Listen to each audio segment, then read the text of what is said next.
Coucou tout le monde, petit bilan lecture.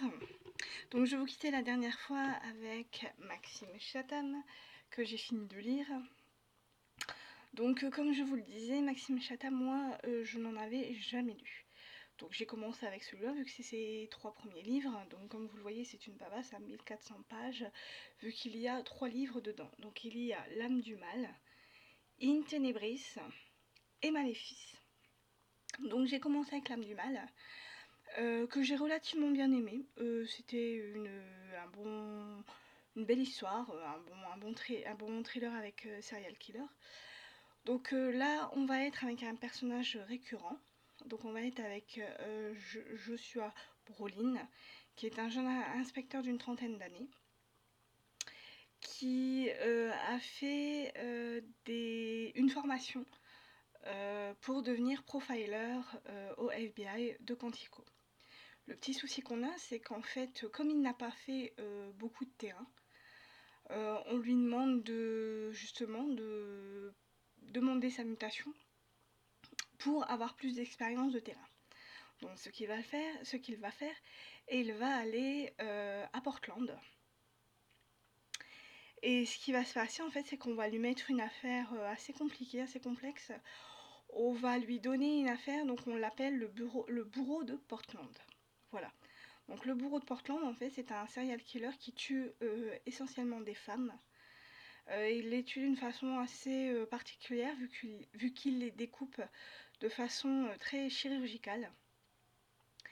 Et il leur met une marque sur le front, voilà, mais il plonge la tête dans l'acide pour pas qu'on voit cette marque. Assez spéciale, hein, on parle un peu de magie noire, on va un peu aussi dans la magie noire. Et donc du coup, Joshua Brolin est sur cette affaire assez complexe, mais comme il est profiler et que c'est un très très bon enquêteur, du coup il se plonge dans la tête du tueur et essaye de connaître donc ses envies, ses peurs, voilà. Et il réussit, par je ne sais quel miracle, à savoir où est-ce qu'il pourrait être, où est-ce qu'il pourrait retenir ses prisonnières. Donc du coup, il va y aller. Et par miracle, il va vraiment réussir à trouver le tueur et il va l'assassiner en lui collant une balle dans la tête avant qu'il tue sa dernière victime présumée. Et donc voilà, donc il arrive en chevalier servant, hein, il arrive à tuer le serial killer et à sauver cette jeune fille. Et donc voilà, donc tout voilà. Un an après, un jeune garçon découvre dans une cabane dans une forêt le corps d'une jeune femme qui est tuée exactement de la même façon que le bourreau de Portland. Donc du coup, Joshua Brolin est appelé sur la scène de crime et il trouve ça assez bizarre vu qu'il a tué normalement le bourreau de Portland, donc il pense à un copieur. Mais vraiment au millimètre près euh, qu'il a tué cette femme. Donc du coup, il trouve ça un peu spécial quand même. Et du coup, il va essayer de se replonger dans cette enquête hein, pour savoir comment c'est possible, en ayant tué normalement le bourreau de Portland, que les crimes recommencent exactement de la même façon. Et donc, en allant sur le terrain, on va vite se rendre compte de certaines choses. Et ce qui va se passer aussi, c'est que la dernière victime du bourreau de Portland, donc Juliette, qui a été kidnappée et qui a failli être tuée, va mettre son nez dedans et elle va essayer d'enquêter de son côté. Ce qui va se passer, c'est que Joshua va enquêter avec elle, on va dire, hein, ça va être un petit duo. Et il va y avoir une petite histoire d'amour entre eux. Et voilà, donc du coup, on va être dans cet univers, on va vite comprendre le pourquoi du comment, et c'est surtout la fin, moi, qui m'a vraiment intéressée parce que je ne me doutais pas du tout que ça allait se terminer comme ça. C'est vraiment une fin qui nous laisse sans voix parce qu'on s'attend pas du tout à une fin comme ça. Donc je vous le conseille, hein, je vous conseille L'âme du mal, qui est le premier de Maxime Chatham, et je trouve qu'il l'a très très bien écrit. Il y a quelques longueurs, mais ça passe quand même. Donc voilà. Le deuxième, In Tenebris. Là, on va être dans une toute autre affaire, on va être dans un autre continent, on va être à New York, avec Annabelle O'Donnell, qui est une jeune inspectrice, qui elle va être sur une affaire assez spéciale aussi, hein, elle va être, on va l'appeler sur, enfin pas vraiment sur une scène de crime, hein, on va l'appeler parce qu'en fait il y a une femme qui errait dans un parc, et elle errait de façon assez spéciale. Elle avait carrément la tête, comment dire, rasée, hein, on l'avait scalpée, voilà, on avait scalpé sa tête, et elle avait vraiment des propos très très incohérents. Donc on va appeler Annabelle O'Donnell sur la scène de crime, et là elle va vite se rendre compte en fouillant un petit peu, elle va trouver des cheveux qui n'appartiennent pas à la victime qui a été retrouvée. Et là on va vite se rendre compte qu'il n'y a pas une, mais plusieurs victimes. Et en cherchant bien, vraiment en cherchant très très bien, on va se rendre compte d'une chose, mais je ne vous dirai pas laquelle, qui est assez comment dire, qui est assez effrayante. Voilà, c'est assez effrayant comme petite chose. Et en plongeant un peu plus, on va trouver, hein, ce qui s'est réellement passé et qui est le tueur. Et d'ailleurs, il n'y en aura pas un, mais plusieurs. Et on va aussi retrouver dans cette histoire donc Joshua Brolin, hein, qui lui n'est plus flic, mais il est devenu détective privé à cause de la dernière affaire, sa dernière affaire, donc à cause du bureau de Portland. Et lui, il va arriver à New York et en fait, il va enquêter sur la disparition d'une jeune fille, donc d'une des victimes de ce tueur-là, ou de ces tueurs. Et, et il va devoir enquêter donc sur sa disparition, hein. C'est les parents qui lui ont demandé d'enquêter sur cette disparition. Donc il va le faire équipe avec Annabelle O'Donnell. Et on va vite, et comme il est profiler, il va encore une fois essayer de se mettre dans la tête du tueur. Et à la fin, bien sûr, on va savoir qui c'est, hein, on va savoir pourquoi est-ce qu'il a fait ça. Et c'est vraiment quelque chose d'assez glauque aussi. Là, on sent que Maxime Chatham, on sent que c'est son deuxième livre. Il est un petit peu plus habitué à la chose. Et bon, il y a quelques longueurs, mais c'est pas encore vraiment très comme dans le premier. Ça. Comment dire, ça n'empêche pas la lecture, hein, il n'y a pas vraiment de grosses pannes, voilà. Et donc le troisième, on est avec Maléfice. Alors cette histoire-là, moi c'est celui que j'ai préféré, c'est celle-là que j'ai vraiment préférée. Là on est... donc là on va pas être avec un tueur, mais on va être avec une tueuse. Voilà, on va être avec une femme. Qui commet des crimes assez spéciaux, vu qu'on va retrouver une victime.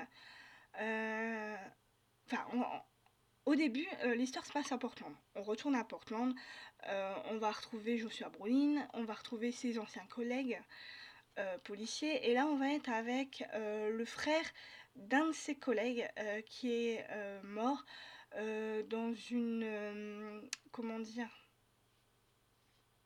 dans un parc forestier. Voilà, je cherchais le mot. Dans un parc forestier. On va le retrouver complètement tétanisé. Voilà, en plein milieu du parc. On va se demander ce qui s'est passé. Là, on va vite se rendre compte qu'en fait, il a été mordu. Mais pas par n'importe quelle bestiole. On va savoir qu'il a été mordu par une araignée, une arachnide. Et un peu plus loin, dans ce parc forestier, on va avoir un immense cocon, donc fait de soie d'araignée. Et dans ce cocon, il y a une première victime. Et on va se poser la question, mais comment est-ce que la personne fait pour avoir autant de soie d'araignée pour faire cet immense cocon? Et donc on va partir là-dessus. Il va y avoir des... comment dire, pas vraiment des meurtres, mais des accidents qui vont se passer avec des morsures d'araignées, hein, des gens qui vont soit mourir ou soit réussir à être sauvés à temps, mais ils vont tous être, comment dire, mordre par des araignées. Voilà, donc on va partir là-dessus et on va essayer d'enquêter donc sur ce tueur. Enfin, là c'est une femme, donc sur cette tueuse. Pourquoi est-ce qu'elle fait ça? Qu'est-ce qui s'est passé dans sa vie, dans son passé? Et donc là aussi, on va retrouver Annabelle O'Donnell qui va venir à Portland pour rendre visite à Joshua parce qu'il y a une petite histoire entre eux. Mais on sait pas trop, c'est un peu ambigu. On sait pas trop ce qui se passe entre eux. En tout cas, il y a une petite alchimie qui se crée. Et elle va vouloir rendre visite à Joshua. Malheureusement, elle va arriver au mauvais moment, au mauvais moment. Mais elle va vouloir aussi enquêter sur ça, hein, parce que son instinct de flic va prendre le dessus. Donc ils vont enquêter à deux sur ces meurtres assez spéciaux.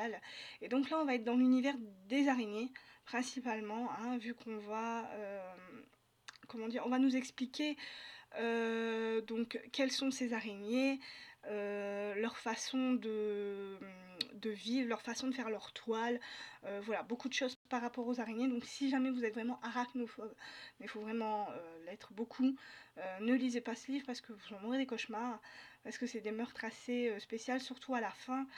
Euh, voilà.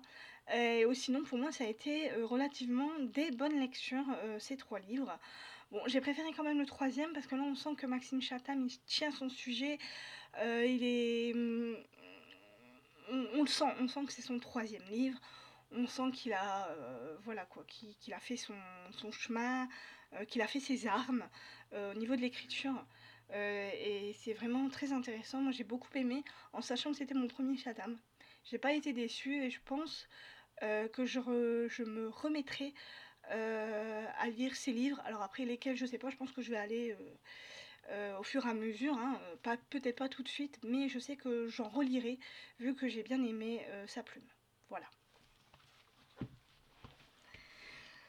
En deuxième livre, donc autre pavasse, hein, 2000 pages, donc j'ai lu Henri Lovenbruck, Gallica, l'intégrale Le cycle des loups, chez les éditions J'ai lu. J'ai moins aimé. Ça a été une bonne lecture, mais un peu trop de longueur pour moi. Je vous explique. Donc, comme vous le savez, j'avais lu La Muera, qui est le premier livre d'Henri Lovenbruck. Là, c'est son deuxième. À savoir que j'ai beaucoup mieux aimé le premier, qui était beaucoup plus... Le premier m'a fait un peu penser au Seigneur des Anneaux. Voilà. Vous voyez un peu le Seigneur des Anneaux, cette quête de l'anneau détruit, tout ça. Là, la Moira, ça m'a fait penser un peu au Seigneur des Anneaux, ce qui fait que du coup, je suis rentrée dans cet univers et j'ai pas vraiment su, comment dire, lâcher le livre. Voilà. Ça m'a plu du début jusqu'à la fin. Là, dans Gallica, on va être dans toute autre chose, dans un tout autre temps. On va être en 1150 et on va être en Gallica. Donc la Gallica, donc comme vous le voyez ici, c'est la France en fait. C'est une France un peu imaginaire. J'ai du mal à vous le faire voir. Une France un peu imaginaire. Et là ici on a le royaume de Breccia et le royaume de Gallica, hein, comme vous le voyez. Voilà. On va être avec deux rois. On va être avec le roi de Gallica et le roi de Breccia. Donc le roi de Gallica s'appelle Livin VII et le roi de Breccia s'appelle Esmer. Mais après je sais plus son nom. Voilà. Donc on va l'appeler Esmer. Voilà. Donc on va être avec ces deux rois qui ont deux royaumes différents, qui se côtoient mais pas, qui s'entendent pas, parce qu'en fait ce qui s'est passé c'est que Livin VII a répudié son épouse et qu'il en a pris une nouvelle. Sauf que l'épouse qu'il a répudiée décide de d'épouser le roi de Biritia, donc Esmer, pour faire un pied de nez un peu à son ex-mari, à son ex-époux, ouais, c'est mieux.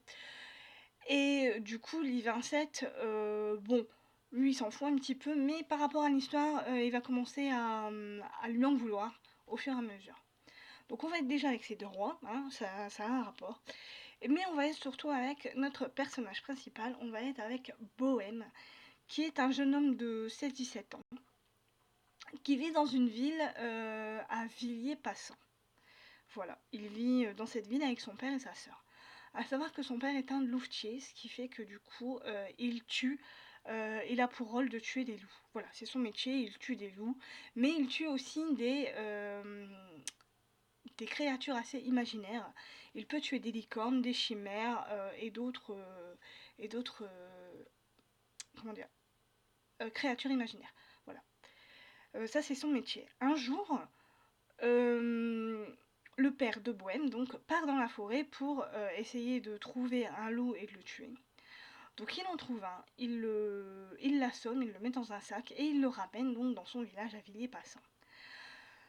Le comte de ce village, de cette ville, lui donne une prime parce qu'à chaque fois qu'un loup est tué ou une créature une créature mythique est tuée, ils sont payés, ils ont une prime, donc ils donnent une prime donc au père de Bohème. Et donc il lui demande de faire un immense bûcher pour l'Ain Saint-Jean et de d'attacher le loup à ce bûcher pour qu'il puisse cuire, en gros, hein, pour qu'il puisse mourir. Le jour de la Saint-Jean, donc du coup, les villageois font le bûcher, ils accrochent le loup au bûcher. Sauf qu'à un moment donné, au moment où le bûcher prend feu, Bohème avance vers le bûcher et il va carrément dans les flammes pour pouvoir sauver ce loup. On ne sait pas pourquoi. Donc il arrive à détacher le loup. Il va dans les flammes, il est brûlé hein, au 3e degré. Hein. Normalement, n'importe qui mourrait.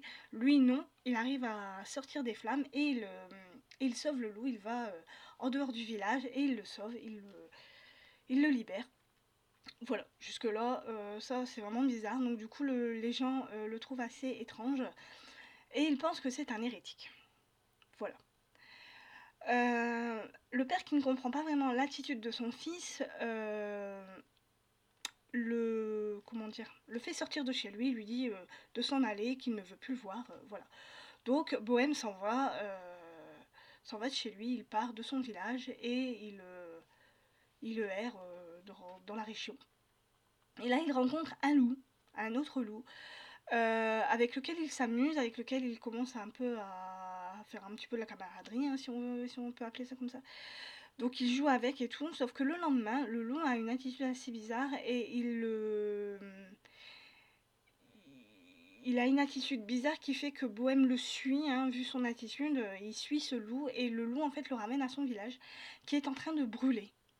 Donc Bohème, ne sachant pas quoi faire, court vers son village.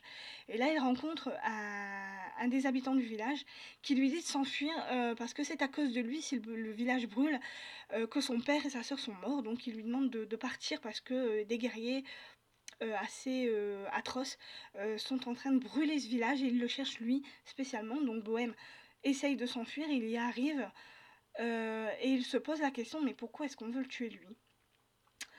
Donc il part et il sait pas trop où aller. C'est là qu'il rencontre des compagnons du devoir. Voilà, on parle des compagnons du devoir dans cette histoire. Et c'est là qu'il va se faire des amis, qu'il va essayer de comprendre son histoire.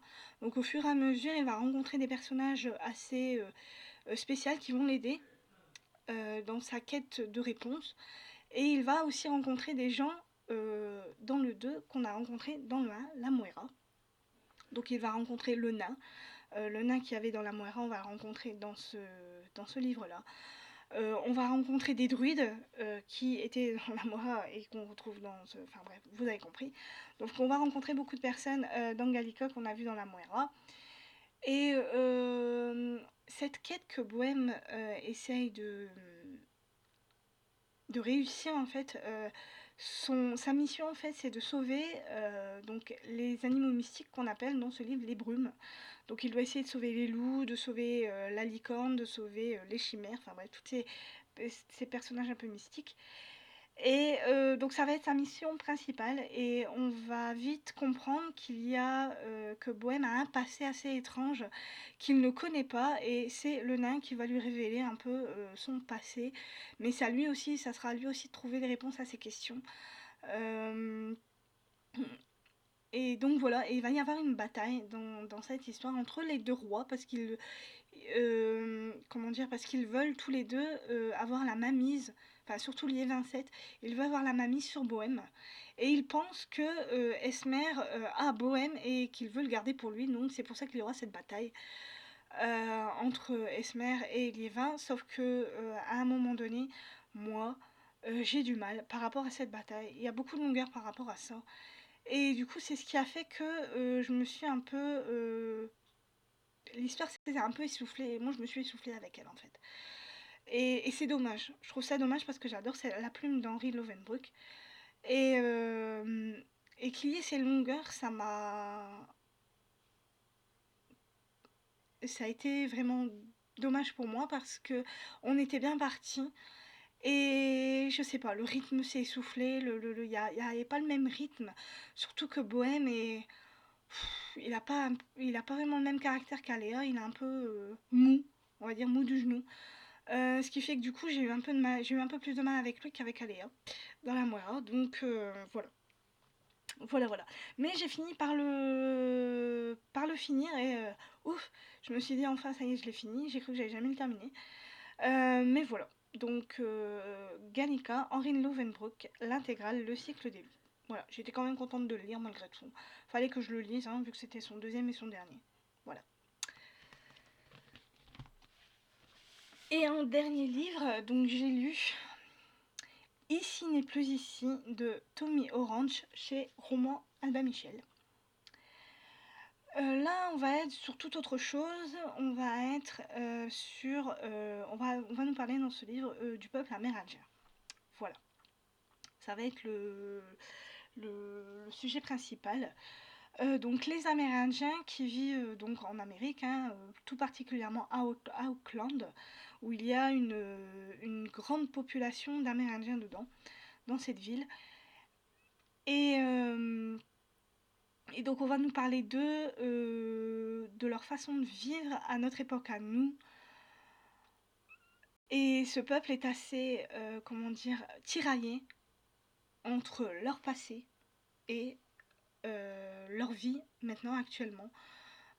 Parce que ce qu'il faut savoir, c'est que les Amérindiens ont toujours été maltraités par les Blancs, hein, ils le disent dans le livre, par les Blancs. Et ils se sentent tiraillés par leur passé parce que ce qu'il faut savoir, c'est qu'on a petit à petit créé un génocide par rapport à ce peuple. On les a massacrés quand les Blancs sont arrivés en Amérique. Hein, on les a massacrés alors que c'était leur territoire à eux. On leur a pris leur territoire, on les a parqués dans des réserves, ce qui fait que du coup ils ont eu du mal à le vivre, ce qui est logique. Et donc du coup on va nous parler de ces Amérindiens au jour d'aujourd'hui, ce qu'ils ressentent. Il faut savoir que les Amérindiens au jour d'aujourd'hui sont victimes de l'alcoolisme, du chômage, des suicides et de la drogue. Principalement, c'est à peu près les sujets dont on va parler, mais surtout d'alcoolisme. Voilà. On va suivre en fait 12 personnages. On va suivre leur passé, on va vivre leur présent, on va vivre le mal-être qu'ils ont au jour d'aujourd'hui, hein, parce qu'on n'arrive pas trop à les accepter à cause de la couleur de leur peau, à cause de leur tradition, tout ça. Donc ils sont tiraillés entre leur passé et leur présent. Il y a la jeune génération qui est une jeune génération de délinquance. Ils savent plus trop où ils en sont. Les parents sont pour la moitié alcooliques, donc ils éduquent pas leurs enfants comme il le faudrait, même s'ils travaillent, parce que les parents, certains personnages travaillent, mais il n'empêche qu'ils ont toujours l'alcool dans leur peau, donc ils n'arrivent pas à se défaire de ça. Et du coup, ce qui crée la délinquance au niveau des jeunes. Et ce qui va se passer, c'est que tous ces personnages-là vont vouloir, comment dire, aller à un événement qu'on appelle le Poho, voilà, qui est une immense fête qui va être organisée dans un stade, dans un immense stade. Et lors de ce Poho, il va y avoir des danses traditionnelles, il va y avoir de la musique indienne, il va y avoir voilà, des vendeurs d'objets divers. Et c'est une grande concentration d'Amérindiens qui va venir lors de ce Poho pour essayer de rappeler à la nouvelle génération leur passé, donc ce qui leur est arrivé, pour essayer de faire comprendre à la nouvelle génération leurs traditions, etc., etc. Mais lors de ce Poho, va y avoir une tragédie, va se passer quelque chose qui fait que du coup tous ces personnages vont être d'une façon ou d'une autre reliés. On va vite se rendre compte que il y a des personnages qui ont un passé en commun, qui ont voilà quoi, qui vont se reconnaître, ils vont voilà quoi. Ça va être c'est une histoire vraiment très très intéressante que j'ai appréciée. Alors ne pensez pas que ça va être une histoire comme, j'ai envie de dire, comme Danse avec les loups. Ça n'a rien à voir. Là, on est vraiment dans la vie des Amérindiens à notre époque, à nous, pas dans le passé. On nous parle du passé, mais très brièvement. L'auteur nous en parle dans des entr'actes. Il appelle ça des entr'actes, mais très brièvement, quoi. Il nous rappelle un peu le passé, ce qui s'est passé avant, comment est-ce qu'ils ont été parqués dans des réserves, comment est-ce qu'ils ont été tués, mais il en fait pas tout un plan. Voilà, il parle surtout de la nouvelle génération, de cette génération qui vit en 2019, ou en 2020 plutôt. En 2020, cette génération qui est assez tiraillée entre le passé et le présent, qui essaye de s'intégrer malgré tout parmi les autres, qui essayent de s'en sortir mais qui n'y arrivent pas. Voilà. Donc on va suivre leur mal-être et avec ce pot où ils vont essayer de tous se rassembler, ils vont essayer de revivre leur passé, hein, entre guillemets, et va y avoir un drame qui va se passer et voilà. Voilà, c'est tout ce que je peux dire par rapport à ce livre que j'ai beaucoup aimé. J'ai aimé connaître ces Amérindiens. Euh, et voilà, et je vous le conseille malgré tout, malgré si vous voulez vraiment les connaître à notre époque à nous, lisez ce livre. Si vous préférez connaître le passé des Amérindiens, dans ces cas-là, je vous conseillerais quand même un autre livre. Mais malgré tout, il faut le lire pour comprendre ce mal-être qu'ils ont. En plus, il ne fait pas beaucoup de pages, il ne fait que 300... Ouais, un peu plus de 300 pages. Il est vraiment très très très très court. Je l'ai lu en 2 jours, si je ne me trompe pas, 2-3 jours. Donc voilà. Donc Tommy Orange, Ici n'est plus ici, chez Albin Michel Roman. Voilà, donc voilà les 3 livres que j'ai lus. Et là je suis en train de lire Les Chevaliers d'Antares, le tome 9, Les Justiciers. Voilà, donc je voulais vous prévenir aussi qu'il y avait, pour ceux qui habitent dans le Nord, il y a un salon du livre à Neux-les-Mines le dimanche 9 janvier à partir de 10h. Donc si vous êtes intéressé, il y a 35 auteurs. Le parrain n'est autre que Franck Tillier, il y aura Henri Lovenbruck, il y aura Sophie Loubière si vous connaissez, il y aura beaucoup d'auteurs, 35 auteurs en tout, lors de ce salon du livre. Bon, pour moi, ce sera mon premier salon du livre, j'ai vraiment très très hâte d'y être. Donc voilà. Donc mes prochaines lectures, donc là je suis en train de lire Les Chevaliers d'Antares. Il me reste Henri Lovenbruck, Le Loup des Cordonniers. Il me reste Johanna Gustafsson, 100. Il me reste Christelle Dabos, Le Passe-Miroir, le numéro 4. Mais je vais d'abord lire les autres avant pour moi essayer de me rappeler l'histoire, hein, vu que ça fait des années que je l'ai lu et que je ne me souviens plus trop de l'histoire. Et sinon, lors de ce salon du livre, je pense que je vais acheter des livres hein, et les faire dédicacer. Donc voilà, donc je vous souhaite de très très bonnes lectures.